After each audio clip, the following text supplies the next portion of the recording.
The thing that stuck with me most about skating, or that it's given me over the years, I think the ability to just go back to something for the sake of loving it. And falling is so integrated into us. A lot of people don't fall as much as we do in every level. And where falling becomes normal. And picking yourself up again is normal. And I think that the kind of resilience that skaters have is uncommon in, call it, regular life. You know, as I've gotten older and my body got kind of torn up for a long time, I started to channel some of that energy into academic things. And for unimportant reasons, I ended up like TED Talks and Pop Tech and Foo Camp and all these small groups of highly charged intellectuals, a lot of tech world. And it's an honor, and I feel like an idiot in all the above. I went there and I was thinking about just what you're talking about. I want to share what skating is, how special our community is, because we feel like outsiders, and we all find this mutual sense of belonging in shaping a community by what we do. And what we do is we individuate ourselves, we separate ourselves, and then share it back. I take whatever. I take Mark started Dark Slide. So I take that and add my own bit because I had done Casper slides, so I can pop off a block or what. I take these elements and I help form myself to separate myself and give it back and see the rest of the community grow. And then I feel more invested part, like, of the infrastructure. Like when I went down there, I trip out because I don't come out in public a lot. I really don't. And being back down there, this is my first time at the Berrics, which is awesome. And being down there and all these amazing guys, like, I can't do what they do. And they're come up to me and they just say, thank you. And I'm tripping out because, like, man, thank you for taking what I did and doing what I could never imagine. Because I still feel invested in that. And so what have I taken from skateboarding is, look, I won a bunch of contests and I traveled and I had all the good things that you could ever hope to have happened. That stuff comes and it goes, but the thing that lasts is a thing that keeps growing. It's alive. And that's what the community is doing. And that's something that I have, and it comes from an ethos of sharing and feeling connected with people through what you do. And that is something I take, and that's not something that's often taught. And so that's one of the things that I have loved sharing to the outside, call it the outside world, people that don't look at skateboarding in the way we do, right? And that's been like a joy for me. And it keeps me on my toes because I'm thinking, okay, how do I talk to them in a way that shows the beauty of what we have? Man, they flew me to Camden, Maine. This thing, it was like a precursor or early TED. I don't know who was first, but they keep it tight. Where TED's a franchise, right?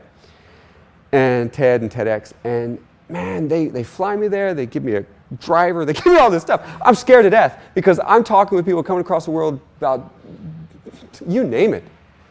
Newest in brain surgery, the latest in technology and satellites, and then there's me. And I walk up on stage and I start saying, hey, look, I want to share a few things that I learned from my community.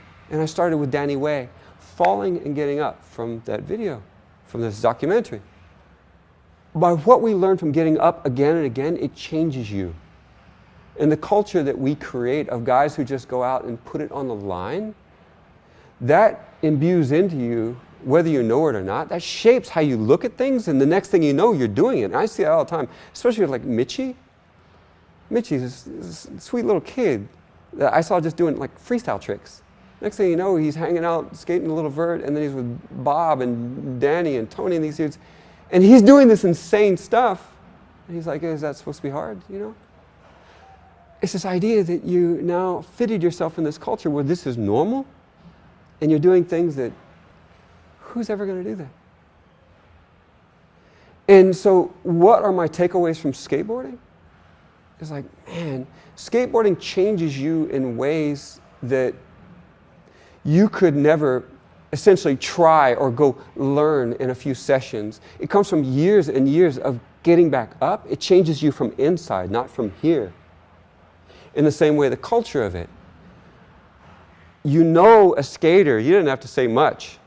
And it's not just what you wear, and there's just something to them, you know. And that's that tacit knowledge, that bit you can't put your finger on. That's what we have and share. And so by the end of the talk, I have Danny and I have Cardiel, right? Doing these incredible things, you know, Cardiel, essentially recovering from being paralyzed. Like those two words don't even go together.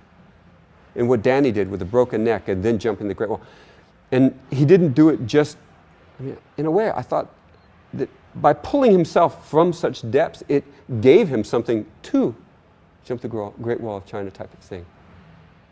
I think this is what skateboarding has given us, and it comes from all of it, from the act of doing, from the belonging to it, all the little subtleties that you never really put your fingers on. When I shared that to that community, and again, it is a gnarly community, and I go afterwards, and I had an MIT professor coming up to me, MIT professor. Oh, I wish we could teach that. It potentially the greatest academic institution in the world. A Yale law professor. I'm going to show that in our class because we need this characteristic, what skaters have. A research doctor came to me. So he was a doctor and a scientist, okay, combined, like a double PhD guy, in the hardest things you can imagine. And he goes, you know, 99% of scientific researchers, from my perspective, I'm talking as the guy, they're not that good. Because there's only that 1% that it takes a quality to reach into the unknown and to do what's not safe or guaranteed. This is what you guys do all the time. It comes from getting up. I wish we could teach that. I wish skaters would become scientists because then we would have more great scientists. All of these qualities, all of them I take from skating.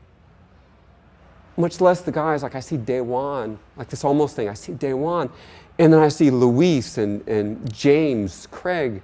Like these are the rotten kids that, I mean, Daewon was never rotten. A couple of the areas where, and you're thinking, man, I always knew they were good kids. They're just being kids, and they go through the undulations, and now they're doing what I did, like team manager, apologizing to hotel managers, stuff like that, right? And they come up to me and they say, man, Rod, now I know what it was like, and now I see like Eunice, these guys killing it, and I feel part of it.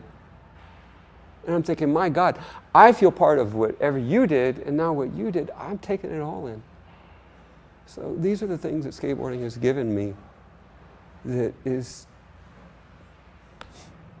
what could you ask for? Who has that kind of wealth, you know? I think that there's something about skating that's special that way, because we don't have, there's X Games, but come on, man, like these guys doing this stuff, there's no medics, there's no scientists, there's no, you're on your own, you're being chased out of things. You are outside, you are on your own. That quality in itself is fairly rare for people doing high-level athletic stuff, because by the time they're doing that stuff, there's a whole gaggle of people around them willing to help type of thing, support, and you know what I mean. Football teams and the entourages, everything else. Skateboarding, you are on your own. Not only you're on your own, you got to go through adversity. It's illegal. The whole idea is not getting, I mean, that's baked into us. So that's pretty rare. That's peculiar to what we do. So I'm not saying we're the only ones. I'm sure there's other amazing, right? But there's something about that that's really, again, it bakes into us at a deep level that helps shape us. And that's rare. Dude, you just know what authentic is. That's the very nature of authenticity, tacit knowledge, something we all know but we can't teach. The smallest nuance of facial expression, you know what they're thinking.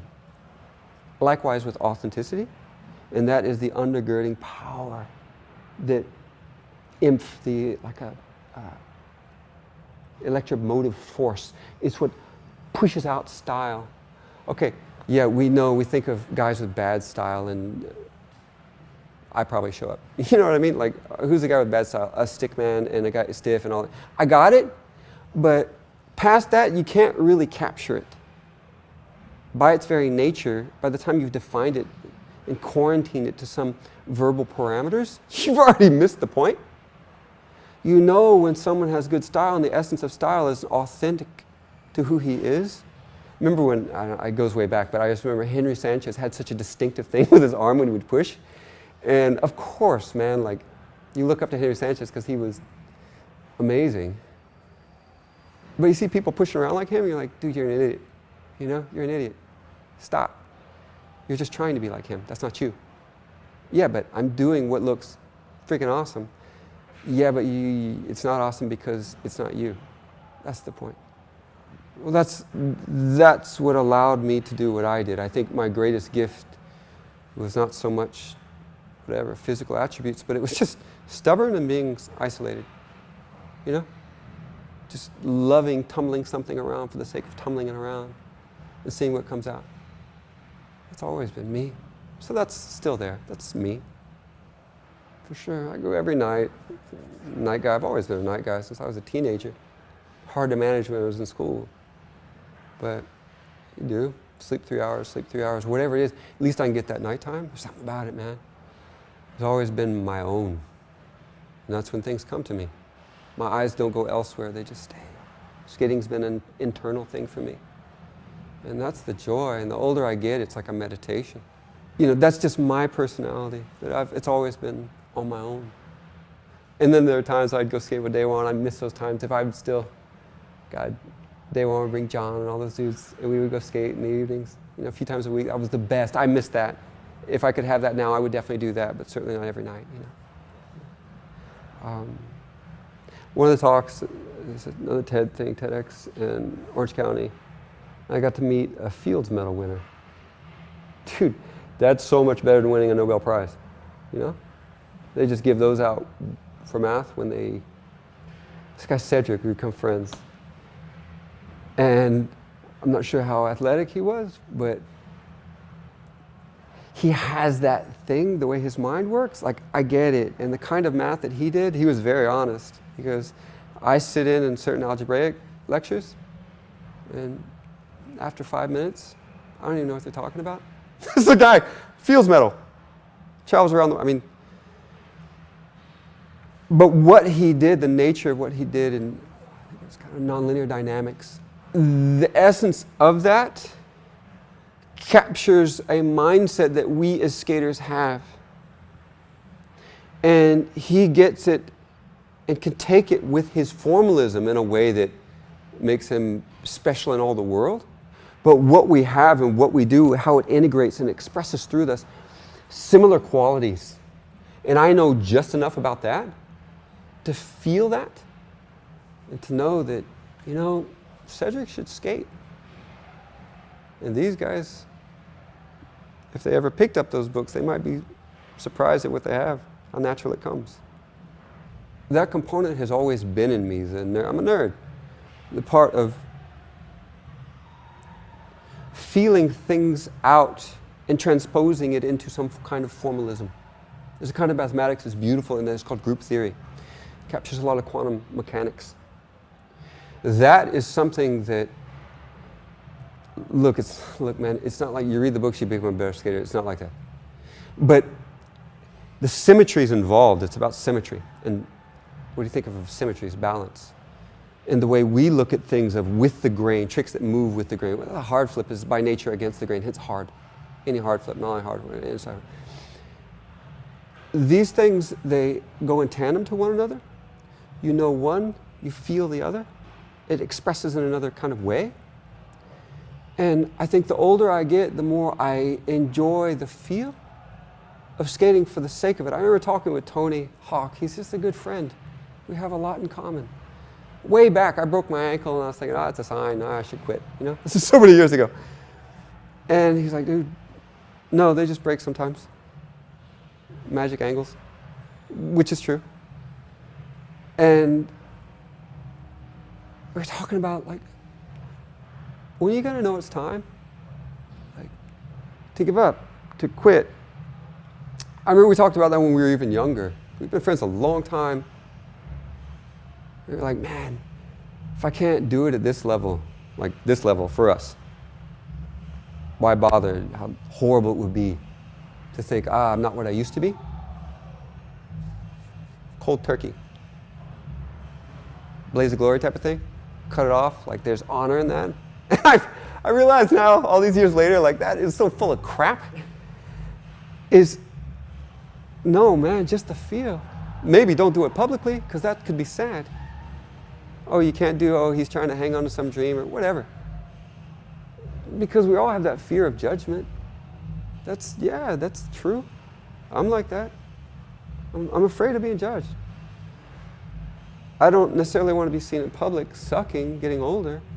But what I keep inside, that joy of just feeling what I do, rolling around, playing around, that's something I'm going to do as long as I can. That's who I am. Who I am. And now coming back here, I go through periods where I don't come out at all. For coming here where it's so legit. I mean, of all places, what's most legit? The Berrics. Coming here and seeing all these dudes come up to me and say, like, I forget that part of it, that they still embrace me. So